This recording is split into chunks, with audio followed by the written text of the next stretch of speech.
liyathanda lithi hayi ngisakwazi ukucula hayi ngicule nalithi thina sizwe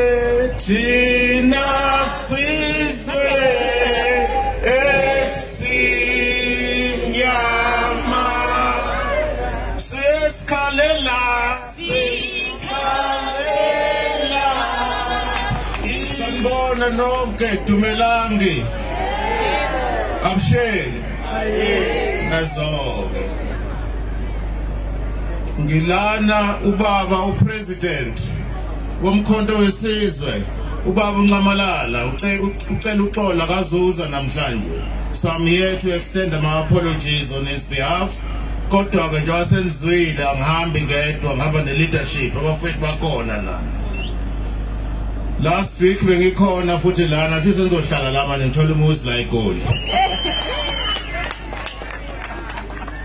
Ipurpose yokuthi sohlangana lana unobangela ukuthi size la e-stadium namhlanje ukuzobonga. It is to say thank you very much ebantwini bala kule ndawo. You conducted a very successful campaign. Sawina siyayazi lonto. Bantshontsha amavoti ethu. Bawantshontsha amavoti ethu. Babewantshontshelani babona umkhonto ungenile and nobody is going to stop umkhonto wesizwe. Sisibuya kwi-GNU sizoma ngaphandle kwe-GNU si-oppose ngoba i-GNU kuhlangene amaqembu afakwe ukhongolose kwaba i-IFP kwaba ileli qembu lelingaphathwa ngegama elingafuni ukubona umuntu omnyama kuthiwa i-DA.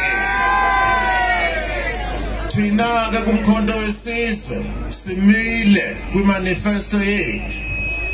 I-People's Manifesto simile kuyona ayisivumeli ukuthi sisebenze nabantu namaqembu asibuyisele emuva. Ayisivumeli imanifesto yethu thina ukuthi siqamba amanga. Asiwaqamba amanga lana. Abantu njengamanje bebevotele ukhongolose.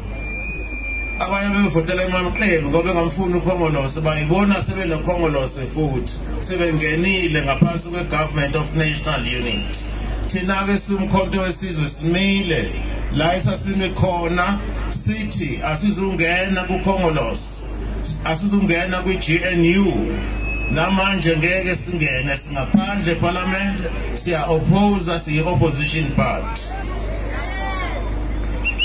Indaba ezimnandi futhi ma-Afrika sesi-recognized as an official opposition party manje eParliament.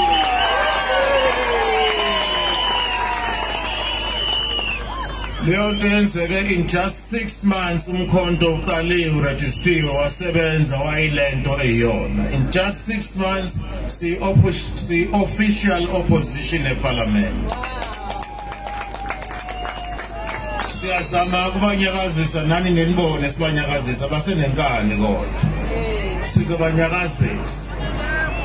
Izinto thina ebescampaigna nalana nakuyo yonke indawo kule lonke laseMzantsi Afrika sicampaigna ngazo ngeke sesiyikhohle. Culture yethu sinamasiko ethu siphila ngendlela esasiphila ngayo. Umhlaba ongadayiswa eAfrika. Ayikho indawo eAfrika la okudayiswa khona umhlaba. Umhlaba kongowethu ugcinwa amakhosi. Bafika belungu basidubula. Bafika belungu bafaka izifo, bafika bawuthatha umhlaba wethu kanye nomcebo wethu. Namhlanje sinamhlaba, namhlanje sinamcebo, namhlanje sinamfuyo. Bafika nomthetho wabo ke ukuzoprotecta umhlaba wethu esibewuthathile, ukuzoprotecta ama-interest abo. Nokuthi ke thina basikhiphe basibeke kude sohlukane nomcebo wethu. Bayenza ngani ke lonto beza nomthetho wabo which recognize the concept of private ownership of land. Africa, land is never sold. The land belongs to the nation. Kodwa indawo zabantu abamnyama ngisho ngakuliphi ilokishi ziyafana aziserviswa. Infrastructure ayikho. Kuba west endaweni zasemakhaya thina ke sivela komakhaya komaphumulo komadundube konkandla kuba wesi kulozo ndawo ngoba khona imigwaqo esene ayinalo ngishitiye kodwa sikhokha imali ziyabanjwa imali sikhokha itax siyayibuza ukuthi le mali yini ingezi ebantwini yini ingezi eindaweni zabantu abamnyama ukuze wonke umuntu ahlale ngokuthula. Enye inkinga esinayo bakwethu awukho umsebenzi ayikho indawo yokuhlala awukho umsebenzi abantu bakithi balambile. Isolution inye akubuye umhlaba uze ebantwini abamnyama. Abelungu bafike singalambi eSouth Africa akekho umuntu owayelamba. Angibe ngesilungu we used to practice what is known as subsistence farming.